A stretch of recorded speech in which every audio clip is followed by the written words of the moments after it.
210 માર્કની જે પરીક્ષા હતી એમાં એક વ્યક્તિ અમારી સામે આવે છે જે છે જયદીપસિંહ રાજેન્દ્રસિંહ પરમાર. એ જયદીપસિંહ રાજેન્દ્રસિંહ પરમાર એટલા હોનહાર અને એટલા હોશિયાર નીકળ્યા કે એને 210 ક્વેશ્ચન ટીક કર્યા. પહેલા તો આ જ બહુ મોટી વાત છે. એ હોશિયાર હોય એમાં તમને શું પેટમાં દુખે ભાઈ? આન્સર કી આવી જ્યારે આન્સર કીને અમે ક્રોસ વેરીફાઈ કરીને તો જે જયદીપસિંહે જે આન્સર ટીક કર્યા ને એ તમામ આન્સરો જે છે ને એ આન્સર કી પ્રમાણેના છે. તમામ આન્સરો, એટલે કે માની લો કે કોઈ જગ્યાએ ભૂલ છે પરંતુ આન્સર કીમાં તો જયદીપસિંહે જે ટીક કર્યું છે ને એ જ આન્સર કી કરી છે. મેં ખુદે એ પેપરને ક્રોસ વેરિફિકેશન કર્યું છે. 40 પ્રશ્નો તો મને મળ્યા કે જેની અંદર ભૂલ જ છે કે હમ જહાં ખડે હોતે લાઈન વહીં સે શરૂ હોતી હૈ. એટલે આમાં એવું છે કે હું જે લખું એ જવાબ, એમણે જે લખ્યું એ સાચું છે. એ સાચું છે. સાચો જવાબ હોય જરૂરી નથી. એમણે કહ્યું કે મોઢેરાનું સૂર્ય મંદિર કુમારપાળે બનાવ્યું એટલે આપણે માની લેવાનું. આપણે માની લેવાનું. હવે જેને 210 ક્વેશ્ચન ટીક કરવામાં કંઈ વાંધો ન આવ્યો, એક પણ ભૂલ ન પડી, એને પોતાનો પ્રશ્ન કહી શકાય કે અથવા તો બેઠક સીટ ક્રમાંક છે એમાં કઈ રીતે ભૂલ. એમના જે પિતાશ્રી છે એ પૂર્વ ભારતીય જનતા પાર્ટીના કોર્પોરેટર રહી ચૂક્યા છે પૂર્વ, આની પહેલાની ટર્મમાં. અને વર્તમાનમાં જે આ સંસ્થા છે જે વીર નર્મદ દક્ષિણ ગુજરાત યુનિવર્સિટી સંલગ્ન, એમાં જે ગ્રામ સેવા જે સભા છે ને એમાં અત્યારે નોકરી કરી રહ્યા છે. એમને તો મજબૂરીમાં સ્પર્ધા ઊભી કરવી પડી. એ 30 છોકરાઓને ખોટા હેરાન કરવા પડ્યા. જોગવાઈ હોવી જોઈએ. મતલબ એવું લાગે છે એમની ભૂલ નથી. તકલીફ તમે એમની નથી જોઈ રહ્યા. એકદમ નાની પરીક્ષા, એક પદ, 30-31 છોકરાઓ એક્ઝામ આપી રહ્યા છે ને એમાંય ચોરી થતી જોઈએ, ત્યારે આપણને પ્રશ્ન થાય કે આ રોકાશે ખરું?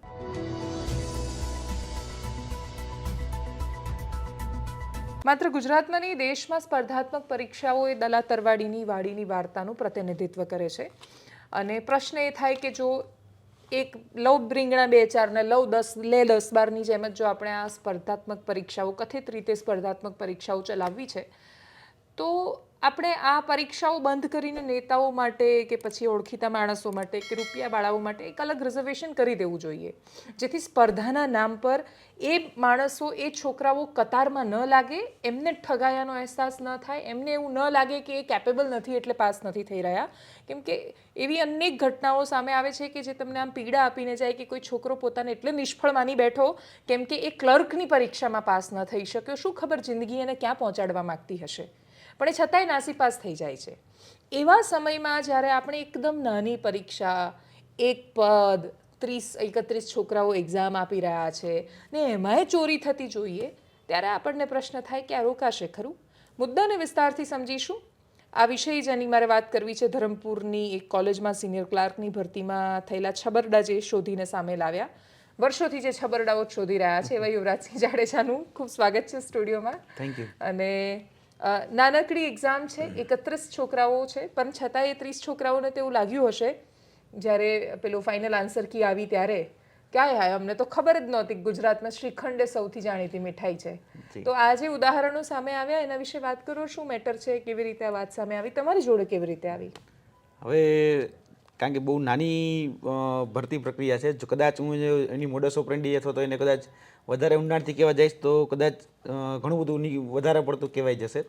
પરંતુ સિક્રેટ એ સિક્રેટ રહેવા દઈએ. પરંતુ આપણે ઘણી વખત જોતા હોઈએ છીએ કે કોઇન્સિડન્ટ એની એક પરાકાષ્ઠા હોય, એનું એક લેવલ હોય કે સંયોગ, સંજોગ આપણે કહીએ, બરાબર, કોઈ આપણે કહીએ કે ચમત્કાર, એની કોઈક લિમિટ હોય. અહીંયા એ બધી જ લિમિટો કોઇન્સિડન્ટલી તૂટી ગઈ છે. કારણ કે એક પરીક્ષા છે સિનિયર ક્લાર્ક માટે, પદ એક જ છે. અને તમે કીધું એમ બે પ્રકારે કે નર્મદ યુનિવર્સિટી અંતર્ગત જે BRS કોલેજ છે ધરમપુર ખાતે આવેલી, તેમાં એક પોસ્ટ વેકેન્સી બહાર પડે છે અને છે સિનિયર ક્લાર્ક. અને સિનિયર ક્લાર્ક માટે 62 જેટલા ઉમેદવારો લગભગ ઉમેદવારી નોંધાવે છે અને 32 જેટલા ઉમેદવારો છે પરીક્ષા આપે છે. એમાંથી એક જ વ્યક્તિને લેવાનો છે. અને આમ જોવા જઈએ તો કહેવાય એને ગ્રાન્ટીનેડ, પરંતુ એનો પગાર સરકાર જ કરે. બીજું કે તમામ પ્રકારના જે ભથ્થાઓ છે, બીજી બધી સવલતો છે, એ સરકારી જે કર્મચારી સિનિયર ક્લાર્ક હોય, વર્ગ 3નો કર્મચારી, એ પ્રમાણે જ એને મળતી હોય છે. એટલે એ જે ગવર્મેન્ટ પોસ્ટ જે છે એ પ્રકારે જ આનું કહી શકાય કે માળખું ગોઠવાયેલું હોય છે. હવે પરીક્ષા પદ્ધતિનો પ્રક્રિયા જે છે ને એ પણ કોમ્પિટિટિવ એક્ઝામ જેવી જ હતી. 2 તબક્કાની પરીક્ષા હતી, preliminary and then after CPT.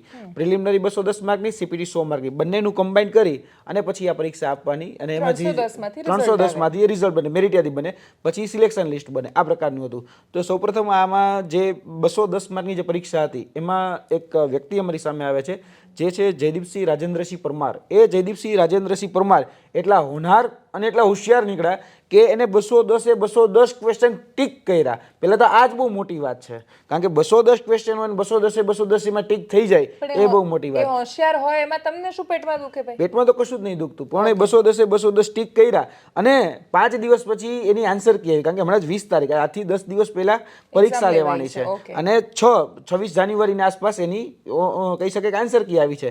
હવે એ આન્સર કી આવી, જ્યારે આન્સર કીને અમે ક્રોસ વેરીફાઈ કરીને તો જે જયદીપસિંહે જે આન્સર ટીક કર્યા ને એ તમામ આન્સરો જે છે ને એ આન્સર કી પ્રમાણેના છે, તમામ આન્સરો. એટલે કે માની લો કે કોઈ જગ્યાએ ભૂલ છે, પરંતુ આન્સર કીમાં તો જયદીપસિંહે જે ટીક કર્યું છે ને એ જ આન્સર કી કરી છે. એટલે કે મને એવું લાગી રહ્યું છે કાં તો પેપર સેટર અથવા તો આન્સર કી સેટર એ જયદીપસિંહ હોય એવું મારું માનવું છે. સ્વયં હોઈ શકે છે, કાં પછી એ પેપર સેટર અથવા તો આન્સર કી સેટરના નજીકના ઘરબો ધરાવતા હોય તો આ બની શકે છે, કારણ કે આ કોઈ કોઇન્સિડન્ટ ન હોય. અને બીજું કે 210, હું એમ કહું છું કે 210ની અંદર મેં ખુદે એ પેપરને ક્રોસ વેરિફિકેશન કર્યું છે. 40 પ્રશ્નો તો મને મળ્યા કે જેની અંદર ભૂલ જ છે. કોમ્પ્યુટરના મને 14 પ્રશ્ન એવા મળ્યા કે જેમાં ટ્રાન્સલેશનની ભૂલ છે, કારણ કે કોમ્પ્યુટરના અમુક વર્ડ જેને લીધા છે એ એને આખી લેંગ્વેજ આખી ચેન્જ કરી નાખી છે, ભાષાકીય ભૂલ છે, ભાષાંતરની. તો એ ભાષાંતરની ભૂલ છે તો એ લોકો સુધારી નથી, એટલે એને કારણે અર્થનો અનર્થ થઈ જાય છે. જે એકચ્યુઅલ ઓપ્શન હોવા જોઈએ ઓપ્શન જ એમાં નથી, એટલે એ ભૂલ હતી. બીજું કે અંદર મેથ્સના ક્વેશ્ચન હતા, મેથ્સના ક્વેશ્ચનમાં ઘણા બધા ડાઉટ હતા. બીજું કે જેમાં કરંટ અફેર પૂછવામાં આવ્યું હતું, એ કરંટ અફેર 2021ના જે વર્તમાન પ્રવાહ હોય એ વર્તમાન પ્રવાહને આધીન પૂછવામાં આવ્યું હતું. ચોંકાવનારી વાતો ઘણી બધી છે, જો હું કહી દઉં તમને, કારણ કે 210 કોઈ વ્યક્તિ ટીક કરે સ્પર્ધાત્મક પરીક્ષામાં એવું બને નહીં, છતાં ભાઈ કર્યા, સ્વીકારી લીધા. બીજું કે આ કોઈ બોર્ડ એક્ઝામ નથી, કોઈ કોલેજ એક્ઝામ નથી કે જે વન બુક એક્ઝામ હોય કે ઓપન બુક એક્ઝામ હોય, એવું નથી કે આપણે ગુજરાતી વિષયનું પેપર છે તો એક ગુજરાતીની બુક વાંચીને જાય બધા પ્રશ્ન એમાંથી આવે, એવું નથી. આ ઓપન ટુ ઓલ જનરલ નોલેજની ક્વેશ્ચનની પરીક્ષા હોય છે. તો સામાન્ય જ્ઞાનની પરીક્ષામાં આ વ્યક્તિને કયા ખૂણામાંથી કયો પ્રશ્ન આવશે, કયા દેશમાંથી પ્રશ્નો આવશે એ કંઈ નક્કી જ નથી. તો આ વ્યક્તિને 210 ક્વેશ્ચન આન્સર કી પ્રમાણે આવડતા હતા અને સાચા હતા. એટલે એમણે જે લખ્યું એ સાચું છે, એ સાચું છે. સાચો જવાબ હોય જરૂરી નથી. એમણે કહ્યું કે મોઢેરાનું સૂર્ય મંદિર કુમારપાળે બનાવ્યું એટલે આપણે માની લેવાનું, આપણે માની લેવાનું. હવે આઉટર બધો ટેલેન્ટેડ વ્યક્તિ હોય એ ક્યારેય મને એવું નથી લાગતું કે ભૂલ કરે. મેં આ એની OMR સીટ છે, આ OMR સીટ છે જેમાં અહીંયા લખવાનું હોય છે પોતાનો બેઠક ક્રમાંક નંબર S0041, આ એનો નંબર છે, પ્લસ એને પ્રશ્ન પુત્રિકા નંબર જે છે 0041.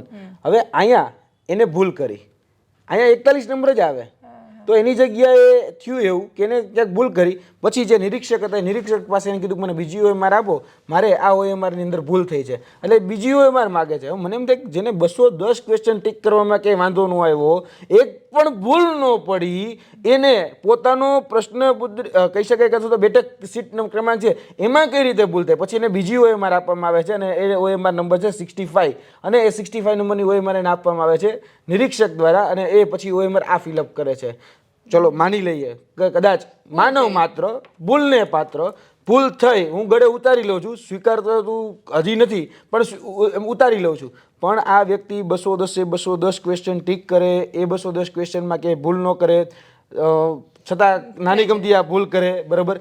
આની અંદર જે પ્રશ્નો જે છે એ પ્રશ્નોની અંદર ઘણી બધી વિસંગતતાઓ હતી, કેમ કે ધોરણ 6ની પાઠ્યપુસ્તિકા, 8માની પાઠ્યપુસ્તિકા કે 7માની પાઠ્યપુસ્તિકા છે એમાંથી અમુક એવા પ્રશ્નો હતા કે સાવ સિલી ક્વેશ્ચન હોય અને જનરલ નોલેજ અને જનરલ સેન્સને લગતા ક્વેશ્ચન હતા કે ગુજરાતમાં કઈ વાનગી સૌથી વધારે પ્રખ્યાત છે, તો ગુજરાતની મીઠાઈ કઈ સૌથી વધારે પ્રખ્યાત છે, એ પ્રકારના પ્રશ્નો હતા. તો એમાં અલગ અલગ ઓપ્શન હતા, જલેબી હતું, ખારી હતી, શ્રીખંડ હતું અને બાસુંદી હતું. હવે આ ઉમેદવારે શ્રીખંડ જે આવે એ શ્રીખંડ ટીક કર્યો અને આન્સર કી જે સેટર છે એને જવાબ શ્રીખંડ આપ્યો. બંનેને શ્રીખંડ ભાવતો હશે, બંનેને કદાચ શ્રીખંડ ભાવતો હશે, પણ જવાબ બીજો કોઈ પ્રશ્ન પૂછો ને આવો કંઈક આમ. હા, શું પ્રશ્ન? હવે આમાં એવું પૂછવાનું છે કે પ્રેમ ની સંજ્ઞા કઈ, એટલે સંજ્ઞા એટલે કે આપણે નામ અને નામના પ્રકારમાં કહેતા હોય છે કે પુરુષવાચક, જાતિવાચક, દ્રવ્યવાચક, આ રીતે.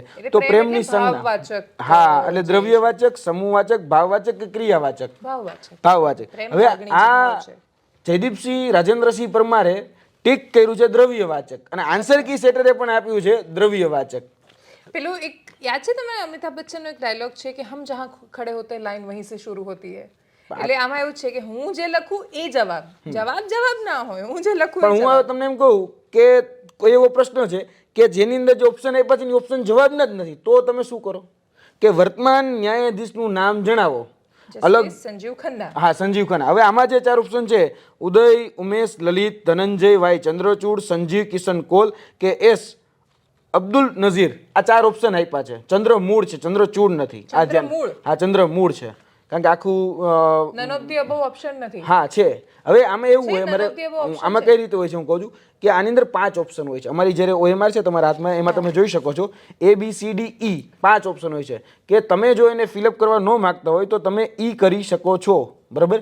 આમાં ઈ ઓપ્શન હતો છતાં પણ આ ઉમેદવારે ઈ ઓપ્શનનો ઉપયોગ નથી કર્યો. જો તમે EVM મશીનમાં કદાચ તમને કોઈ માની લો કોઈ કેન્ડિડેટ નથી ગમતો, નોટ એટેમ્પ્ટ નોટા કરી દો છો, તો આમાં પણ એવું છે કે તમને પ્રશ્નનો કદાચ જવાબ નથી ખબર તો તમે એમાં આપો કે નોટ એટેમ્પ્ટ, બરાબર છે. અને હું નોટ એટેમ્પ્ટ કરું તો એમાં માર્ક્સ ના કપાય. માર્ક્સ ના કપાય. આના માઇનસ માર્ક વાળી પરીક્ષા છે, આમાં 0.25 માઇનસ માર્ક છે, છતાં પણ આ વ્યક્તિએ જે ટીક કર્યો એ જ જવાબ આન્સર કીમાં સાચો આપવામાં આવ્યો છે. એમણે શું ટીક કર્યું? એને ટીક કર્યો ધનંજય વાય ચંદ્રમૂળ. ડીવાય ચંદ્રચૂડની જગ્યાએ ચંદ્રમૂળ એમ, પણ એ જૂના 2021 માં નિવૃત્ત થઈ ગયેલા હોય એ પ્રકારે. પછી બહુ સામાન્ય ગણિતનો પ્રશ્ન હતો, આમ કહેવાય કે આ તો ગણિત છે પણ લોજિક છે કે ભાઈ 425% અને 330% વચ્ચે તફાવત કેટલો? એટલે 425 એટલે 100 અને 330 એટલે 3 તેરી 9 એટલે 90, વચ્ચે તફાવત કેટલો આવે? 90 અને 100 વચ્ચે તો 10 આવે. 10 ઓપ્શનમાં છે, 10, 20, 30, 40, પણ હોનાર અને હોશિયાર વિદ્યાર્થીએ જવાબ આપ્યો 20 અને આન્સર કી સેટરે પણ જવાબ આપ્યો 20. અને એટલે ટૂંકમાં અમને માર્ક્સ કેટલા આવ્યા? 210 માંથી 210. એટલે આ હોનાર વિદ્યાર્થીઓને ખરેખર હું માનું છું કે સિનિયર ક્લાર્ક બનવાની કોઈ જરૂર નથી. આને કાં તો ઈસરોમાં મોકલી દો, કાં નાસામાં મોકલી દો, અથવા તો ત્યાં નહીં અથવા તો કદાચ એવી સારા પોસ્ટ ઉપર કલેક્ટર બનાવી દો. હા, કલેક્ટર બનાવી દો કમસે કમ. આ ક્લાર્કને યોગ્ય જ નથી, આ ક્લાર્કને યોગ્ય નથી, આને કદમ સીધા કલેક્ટર બનાવો. જે વ્યક્તિ 210 માંથી 210 લાવતો હોય, પછી તમે જેમ કલેક્ટરનું કીધું ને એમાં મેં બહુ સાણા છીએ. છેલ્લા 5 વર્ષના UPSC ના રિઝલ્ટ, GPSC ના રિઝલ્ટ, GPRB ના રિઝલ્ટ, પંચાયત સેવા પસંદગી મંડળ, ગૌણ સેવા પસંદગી મંડળ અને કોર્પોરેશન બધા જ રિઝલ્ટ અમે ડાઉનલોડ કર્યા. કેમ કે આટલો હોનાર વ્યક્તિ છે તો બીજી એકાદી એક્ઝામ તો પાસ થઈ હશે. એટલે બધી જ જગ્યાએ પરિણામ અમે ચેક કર્યા, એક પણ પરિણામમાં આ હોનાર વિદ્યાર્થીઓનું નામ અમને ક્યાંય જોવા ન મળ્યું. એટલે ઘણી બધી વિસંગતતાઓ પેદા થઈ છે. એમના પિતાશ્રી, એમના જે પિતાશ્રી છે એ પૂર્વ ભારતીય જનતા પાર્ટીના કોર્પોરેટર રહી ચૂક્યા છે, પૂર્વ આની પહેલાની ટર્મમાં. અને વર્તમાનમાં જે આ સંસ્થા છે, જે વીર નર્મદ દક્ષિણ ગુજરાત યુનિવર્સિટી સંલગ્ન, એમાં જે ગ્રામ સેવા જે સભા છે ને એમાં અત્યારે નોકરી કરી રહ્યા છે. નોકરી કરે છે? હા, આમાં જ નોકરી કરી રહ્યા છે અને આની સાથે જ સંકળાયેલા છે. એટલે કે પેપર સેટ કરનાર એના પિતાજી હોય તો ભાઈ આપણે ઓલું છે ને કે ભાઈ જ્યાં પીરસનાર માં હોય ડાયરેક્ટ ના લઈ શકે. આમાં એવું હોય? ના, આમાં તો કમ્પલસરી કે ભાઈ એમાં કમ્પલસરી તમારે એક્ઝામ લેવાની છે અને એક્ઝામ લઈ અને તમારે લેવડાવવાના. તો આ સરકારની ભૂલ છે. એમાં એ શું કરે બિચારા? એમને તો મજબૂરીમાં સ્પર્ધા ઊભી કરવી પડી. એ 30 છોકરાઓને ખોટા હેરાન કરવા પડ્યા. જોગવાઈ હોવી જોઈએ, મતલબ એવું લાગે છે એમની ભૂલ નથી, જોગવાઈ હોવી જોઈએ કે છે સેટિંગ તો તમે ડાયરેક્ટ રિક્રુટમેન્ટની જોગવાઈ નથી. એટલે એ લોકોએ બિચારાએ આટલી બધી મહેનત કરી, આટલો યત્ન પરિશ્રમ કરી, આટલી કોમ્પિટિશન ઊભી કરીને છોકરાને આ રીતે લેવો પડે છે. તકલીફ તમે એમની નથી જોઈ રહ્યા. તકલીફ અમે એમની પણ જોઈ રહ્યા છીએ, પણ આ રીતે કદાચ પણ તો 210 માંથી 210 આ વ્યક્તિએ ક્લિક જ ન કરવા જોઈએ. હવે તમને એક્સ્ટ્રા ઓર્ડિનરી કહો, તમે જેની ભૂલ કાઢી રહ્યા છો એની, આને શું કર્યું ખબર છે? હું તમને એક દેખાડું કે 20 તારીખના રોજ જે આ પરીક્ષા હતી, રિઝલ્ટ આવ્યો. હા, એનું રિઝલ્ટ આવી ગયું. આ એમનો કોલ લેટર છે, પરમાર જયદીપસિંહ રાજેન્દ્રસિંહ, જેમાં ક્યાંય પણ તમને ફોટો જોવા નહીં મળે. નકર જનરલમાં તમે કોઈ પણ કોલ લેટર કાઢો ને તો ફોટો હોય, ચલો કદાચ માની લઈએ. ઓકે, એક્ઝામ હતી એ દિવસે? હા, એ દિવસે એક્ઝામ હતી. ઓકે, 20 તારીખે પરીક્ષા લેવાઈ આવી. અચ્છા. આ બધું તમને ક્યાંથી મળ્યું? આ બધા તો અમે ખણખોદ કરીએ એટલે થોડું ઘણું મળીએ. સોર્સ પૂછી નાખ્યો. હા. બીજું કે આ જ્યારે બેન પરીક્ષા, એટલે મને લાગે છે જે લોકો નહીં લાગ્યા હોય તમને મદદ કરે આમાં? ના, એ મદદ ન કરે બેન. ઠીક છે, સારું. હા, કારણ કે આમાં છે આખા ટોટલ 32 જણા પરીક્ષા આપનાર. હા, તો પછી પેલા 31 ની તપાસ થાય. હા, નતર 31 ની તપાસ થાય. હવે આ જે પરીક્ષા છે, પરીક્ષા પદ્ધતિનો પ્રકાર પણ સમજવા જેવો છે. પરીક્ષા પદ્ધતિ સીપીટી લેવાય કેટલા માર્ક્સ આવ્યા એમને? હા, એ હું કહેવા છું. પ્રથમ ભાગમાં લેખિત સ્પર્ધાત્મક પરીક્ષા OMR પદ્ધતિ 200 ગુણની લેવામાં આવશે, 210 ની, અને ત્યારબાદ કોમ્પ્યુટર પ્રોફિશિયન્સી ટેસ્ટ લેવામાં આવશે. આ પ્રકારના રિક્રુટમેન્ટ રૂલ્સ છે. હવે આ જે રિક્રુટમેન્ટ રૂલ્સ છે એ અચાનક જ 20 તારીખે પરીક્ષા હતી. એ પરીક્ષા પૂર્ણ થઈ ગયા બાદ 21 તારીખના રોજ સરકારને બ્રહ્મજ્ઞાન થયું કે ભાઈ આપણે હવે સીપીટી લેવાની જરૂર જ નથી. એટલે એને અહીંયા સીધું જ સીપીટી હતી એ રદ કરી નાખી, અગત્યની નોંધ આપી અને પોતાની વેબસાઇટ ઉપર મૂકી દીધું કે ભાઈ હવે જે ઉમેદવાર છે પ્રિલિમિનરી પાસ કરેલા ઉમેદવારે એને સીપીટી આપવાનું નથી. તમે 210ની જે પરીક્ષા હતી એમાંથી જ તમારું મેરિટ બનશે અને એમાંથી જ તમારી પસંદગી યાદી તૈયાર થશે અને એ પસંદગી યાદીના આધારે તમને લેવામાં આવશે. પાછું ટાંકવામાં એવું આવ્યું કે ગૌણ સેવાએ સીપીટી લેવાની બંધ કરી દીધી છે એટલે અમે સીપીટી નહીં લઈએ. પણ ક્યાં ગૌણ સેવા અને ક્યાં આ રીતે કહી શકાય કે યુનિવર્સિટી અંતર્ગત લેવાતી જે પરીક્ષાઓ છે. ગૌણ સેવાએ તો 20 તારીખ પહેલા જ, એટલે જ્યારે આ નોટિફિકેશન આવ્યું એની પહેલાનું જ એમનો તો સીપીટીનો નિર્ણય ક્યારનો છે. એના પર બહુ ચર્ચાઓ એ ચાલી રહી છે. હવે ગૌણ સેવા તો એક્ઝામ પણ કમ્પ્યુટર પર લે છે અને ગૌણ સેવાએ તો વચ્ચે થોડી ભરતીઓ સારી પણ કરી. ગૌણ સેવાએ લોચાએ બહુ માર્યા, એટલે ઠીક છે, એમનું રોલ મોડેલ બરાબર છે. પણ ટૂંકમાં એમને એવું થયું હશે કે આ શું આખો દિવસ એટલે 210 માર્ક્સ વાળું કોઈ હોનહાર માણસ મળતું હોય તો એને એટલા હોનહાર માણસને તમે કમ્પ્યુટર પર બેસાડી એનો ટેસ્ટ લઈ એનું અપમાન કરશો? થઈ તો એવું જ રહ્યું છે અત્યારે, કારણ કે અત્યારે જે 32 ઉમેદવારો જે છે એનું પણ ક્યાંક ને ક્યાંક આમાં અપમાન થયું છે.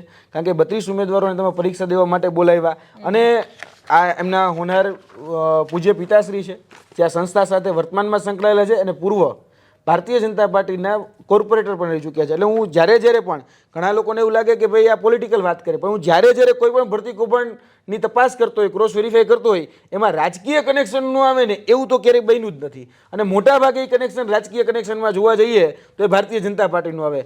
મને યાદ છે, ખબર નથી કે આજથી મતલબ આગળના સમયમાં સરકાર બદલાશે કે કેમ અથવા બીજું કંઈ થશે કે કેમ, પણ જો ઇન કેસ આપણે એવું ધારી લઈએ કે તમારી પાર્ટીની સરકાર આવે તો અમે એવી અપેક્ષા રાખીશું કે યુવરાજસિંહ જાડેજા આજ મોરલ સાથે એમનાય નેતાઓના કાઢી આવે, શોધી આવે કરપ્શન. ક્યાંય પણ કૌભાંડ, ભ્રષ્ટાચાર કે ગેરરીતિ થતી હશે, જ્યારે કોઈ મહેનતનો રોટલો કોઈ વ્યક્તિ હકનો રોટલો કોઈ છીનવી જતું હશે ત્યારે અમે બોલીશું.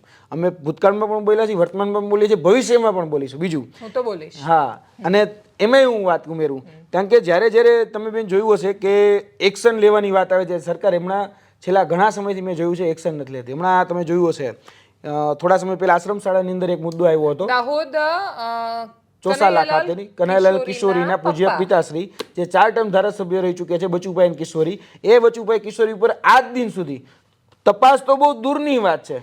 એનો આપી છે એસીબી ની અંદર મેં લેખિત ફરિયાદ આપી છે. હવે હું કોને કોને ફરિયાદ આપી છે અહીંથી બોલું. મેં વહેલા આદિજાતિ કમિશનર જે ત્યાંના છે એને ફરિયાદ આપી છે, ત્યાંના પ્રાયોજના અધિકારી છે એને ફરિયાદ આપી છે, ત્યાંના એસપી રાજેન્દ્રસિંહ ઝાલા રાજદીપસિંહ ઝાલા એમને પણ આપી છે, ત્યાંના વર્તમાન કલેક્ટર એમને પણ આપી છે. આ બધાને હું રૂબરૂ જઈને ફરિયાદ આપી આવ્યો છું, રૂબરૂ જઈને. અને એન્ટી કરપ્શન બ્યુરોમાં હા, એન્ટી કરપ્શન બ્યુરોમાં હું રૂબરૂ જઈને આપી આવ્યો છું અમદાવાદ ખાતે. આ બધી જ જગ્યાએ અમે ફરિયાદો આપી છે, આજ દિન સુધી કોઈ એક્શન નથી. હવે હું તમને વધારે ઉમેરું કે જ્યાં અમે કનેક્શન જોયા છે, ધારો કે અત્યારે પણ તમે જોશો કે આપણે કનુભાઈ દેસાઈ જે આ છે, હમણાં આજથી લગભગ 8 મહિના જેવું થઈ ગયું કે ભાઈ 8 મહિના પહેલા કનુભાઈ દેસાઈ છે અહીંયા એક લોકાર્પણના કાર્યક્રમમાં હતા.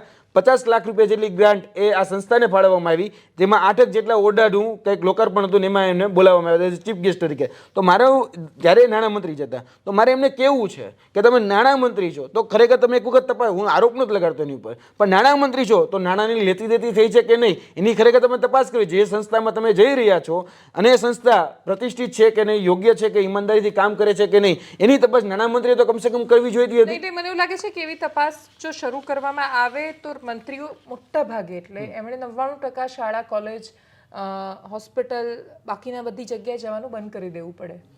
પણ પ્રશ્ન એ છે કે જે તમે આ દાહોદ વાળી વાત કરી એની સાથે હું બહુ સહમત છું કે જીએસઆરટીસી ની વાત કરું તમને થોડા સમય પહેલાની, તમે આઈ થિંક 2 વર્ષ પહેલાની એ વાત છે.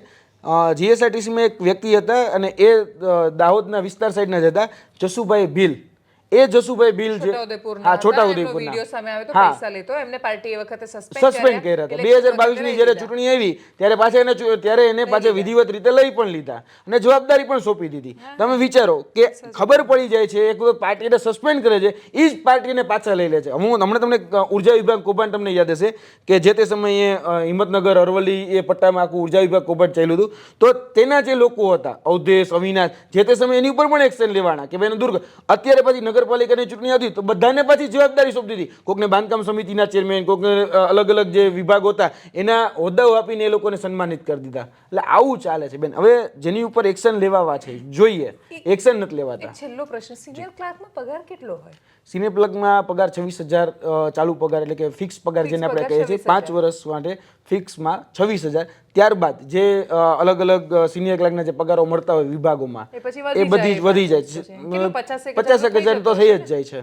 એટલે 50,000 જેવો પગાર એમાં થઈ જતો હોય છે. એટલે આ પોસ્ટ બહુ સારી છે, કાયમી પોસ્ટ છે. આમાં ભલે કદાચ કોઈ ગ્રાન્ટી નેડ હોય કે ક્લાર્કનું, ક્લાર્ક લેવલના જે સંસ્થા છે આવડિયા, એ સંસ્થાના ક્લાર્ક લેવલના એને ભણાવવાનું નથી, કોઈ ટીચિંગ લાઈફમાં નથી. ટૂંકમાં ભલે સંસ્થા શૈક્ષણિક છે પણ એ શૈક્ષણિક કામ નથી કરતા, બિન શૈક્ષણિક. કારણ કે એની આ જે સ્પર્ધા છે એમાં લખેલું છે કે બિન શૈક્ષણિક કાર્ય કરવાનું છે. એટલે શિક્ષણ સિવાયનું બીજું જે કાર્ય છે વહીવટી કાર્ય છે, તમે કીધું એ વહીવટી કાર્ય કરવાનું છે. પણ વહીવટી કાર્ય કરવામાં પણ આ રીતે પૈસા દઈને લાગે એ મને જરાક ખરેખર અજીબ લાગી છે. મેં તમને કીધું કોઇન્સિડન્ટની પરાકાષ્ઠા છે.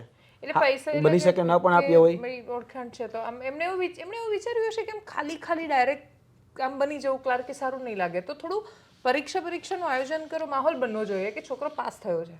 પણ તો 210 માંથી 210 પણ ન લેવાય, જેથી કરીને કોઈ શંકા ન પડે. વાત સાચી છે. અને આ રીતે જે આમ માપે રાખવું હતું, બરાબર. આ તો પછી મોરે દઈ દીધા જેવી પરિસ્થિતિ છે કે આવ્યું નથી ને દઈ દીધું નથી, પૂરેપૂરું ખેંચી કાઢ્યું. આવું ન લડી લેવાનું હોય. પછી આમ મામલો મેદાને જેવા સમજી શકાય, પણ આવું તો ન જ હોય.